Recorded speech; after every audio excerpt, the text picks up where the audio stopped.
सी side की picnic अक्सर औक़ात बड़ी दिलकश और रिलैक्सिंग होती है, लेकिन काफ़ी दफ़ा ये एक खौफनाक यादें भी दी जाती है। ये वाक़या है 10 अगस्त 2019 का। उन दिनों कराची का मौसम बहुत खूबसूरत था। तकरीबन हर रोज़ हल्की-फुल्की बारिश हो रही थी। मौसम की वजह से ही हमारी फैमिली ने पिकनिक का प्रोग्राम बनाया और 10 अगस्त की रात को हमने कराची के मशहूर टर्टल बीच पर नाइट स्टे करने का इरादा किया। हमने वहाँ पर एक हट बुक करवाया और वहाँ पहुँचे। मगरिब का वक्त हुआ जब हमारी गाड़ी वहाँ जाके रुकी।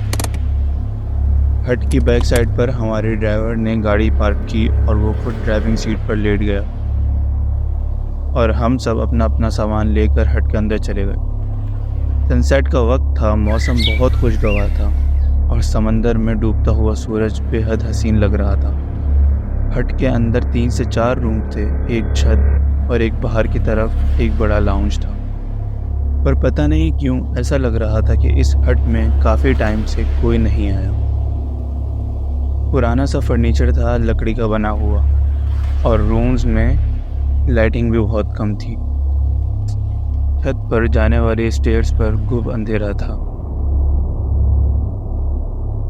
हम सब सामान वगैरह रखकर इधर उधर पानी में एंजॉय करने चले गए। मेरी अम्मी और बहनें रात के खाने और बारबेक्यू की तैयारी करने लगीं और मैं थोड़ी ही देर बाद ही पानी से थककर लाउंज की तरफ आकर बैठ गया। मुझे बार बार वहाँ रखे हुए फर्नीचर से वहशत सी आ रही थी, लेकिन मैं इग्नोर करके अपने कामों में मसरूफ़ हो गया और बारबेक्यू की तैयारी करवाने लगा।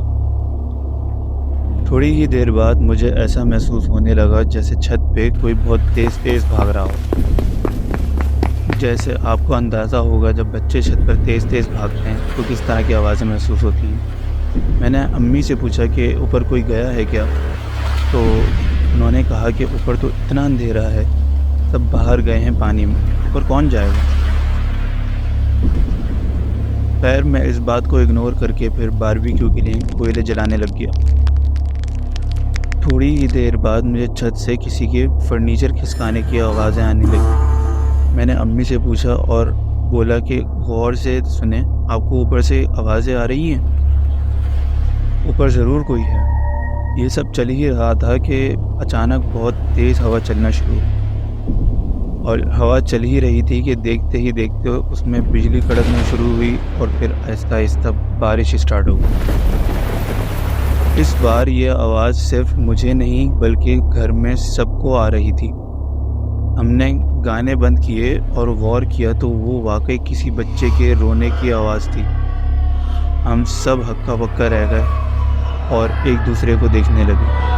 हमें समझ नहीं आ रहा था कि अब हम क्या करें। रात के इस वक्त तेज़ बारिश में हम वापसी का भी सोच नहीं सकते थे। हम सब ने आयतुल कुर्सी और दुआएं पढ़ना शुरू कर दी और मैंने और मेरे कुछ कज़न्स ने सोचा कि हम ऊपर जाकर देखते हैं। हम अपने अपने मोबाइल की टॉर्च जलाकर सीढ़ियों से ऊपर की तरफ गए और वहाँ जाके चेक करने लगे कि क्या चीज़ है जो इतनी आवाज़ कर रही है।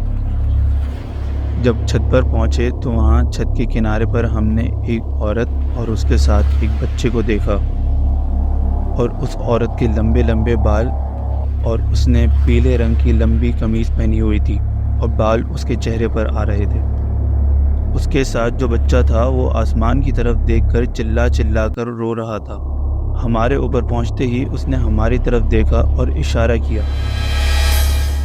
इतना खौफनाक मंजर देखते ही हम सब फ्रीज हो गए और हमने वापस नीचे भागने का इरादा किया और हम जल्दी भागकर नीचे की तरफ आए। हमारी सांस फूल रही थी और खौफ की वजह से आंखों से आंसू भी आ रहे थे।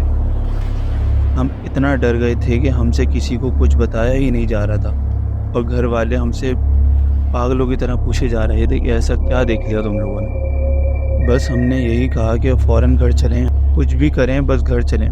मैंने अब्बू और भाई को बोला कि ड्राइवर को बोलें कि सामान निकालें गाड़ी में और घर की तरफ चलें। ये लोग ड्राइवर के पास गए तो देखा कि बस का दरवाज़ा बाहर से ही लॉक्ड है। जैसे ही दरवाज़ा खुला तो ड्राइवर फ़ौरन बाहर आया और चीख कर बोलने लगा कि शुक्र है आप लोग आ गए, वरना तो वो औरत मेरी जान ही ले लेती। वो इस कदर घबरा गया था कि अब्बू और भाई उसे हट में ले आए और फिर उसने बताया कि वहाँ कब से कोई औरत शीशे के सामने आकर खड़ी हो जाती और मुझे यहाँ से जाने का इशारा करती। मैं भागने की कोशिश करता तो बस का दरवाज़ा बाहर से लॉक हो गया और वो औरत ऊन में लिपटे हुए कपड़े पहनी हुई थी।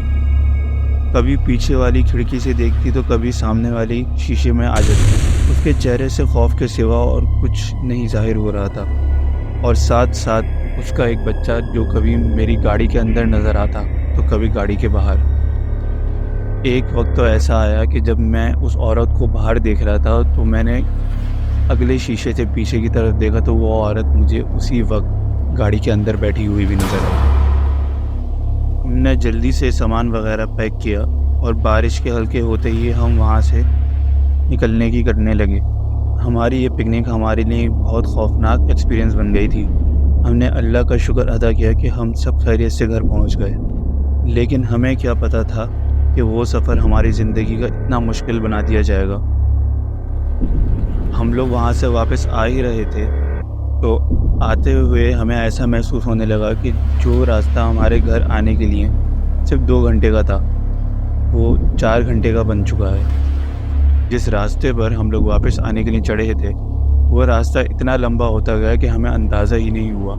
और ये बात मेरे कज़न ने नोट करी कि हम सेम हट के पास से तकरीबन 5 से 10 दफ़ा गुजरे और हर दफ़ा घूम फिर के हम लोग वहीं आ जाते। ये सब देखकर मेरे कज़न को एहसास हुआ कि हम बार बार एक ही रोड पर चले जा रहे हैं। मेरे कज़न ने ये देखते ही घर वालों को बताया तो हम लोग सब परेशान तो हुए और एक जगह जाके रुक गए, और वहाँ रुककर हम सब ने साथ मिलकर कुछ पढ़ना शुरू किया जिसमें आयतुल कुर्सी और कुछ पुरानी आयत थी।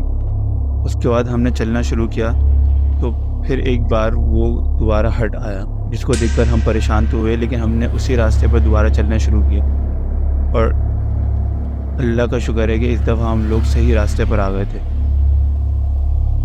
किसी तरह करते करते हम लोग घर तो पहुंच गए, लेकिन मैं लेट नाइट सोता था रात में। थोड़े दिन बाद मुझे रात के 3 बजे ही वहाँ सेम आवाज़ अपने रूम के ऊपर छत से आने लगी, जैसे ऊपर कोई भाग रहा हो। ये सेम वही आवाज़ थी जो मैंने वहाँ पिकनिक पर सुनी थी। आज से पहले घर में कभी ऐसा नहीं हुआ था कि घर की छत से कोई आवाज़ आती हो। मैं बस अपना ध्यान हटाकर दुआएं पढ़ के सो जाता। एक रात मुझे कुछ शोर की आवाज़ आई तो मैंने रूम के बाहर जाकर देखा तो वहाँ मेरी अम्मी बाल खोलकर बैठी हैं और एक एक करके अपने बाल तोड़ रही हैं। मैंने चिल्लाकर अम्मी को आवाज़ दी पर उन्होंने कोई रिएक्शन नहीं दिया। मैंने फ़ौरन सबको उठा दिया और सबने यही देखा कि अम्मी बस अपने बाल तोड़ के आ रही हैं। हम सब ने अम्मी को बहुत रोका लेकिन वो सुन नहीं रही। ना चाहते हुए भी हमने अम्मी के हाथ बांध दिए और उन्हें नींद की गोली देकर सुला दिया। हम सब बहुत परेशान हो गए थे। सुबह जब अम्मी उठी तो बिल्कुल नॉर्मल थी। हमें लगा कि वो ठीक हो गई हैं, मगर 2 दिन बाद फिर मेरी बहन ने रात को उन्हें उसी तरह बाल खुले बैठे हुए और बाल तोड़ते हुए देखा। अब मामला और बिगड़ रहा था। हमने एक बाबा को घर बुलाया और उन्होंने बताया कि आपकी अम्मी पर किसी चुड़ैल का साया है जो कि किसी सफ़र में आपके साथ आ गई है।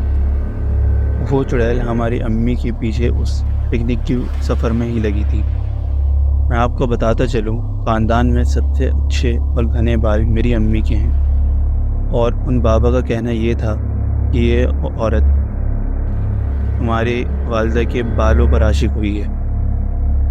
उस बाबा ने तावीज़ और दम दुरूद किया जिसकी वजह से मेरी अम्मी नॉर्मल तो हो गई, लेकिन उनके सर के बाल इतने झड़ चुके थे कि उनके बालों में से उनका सर नज़र आने लगा था।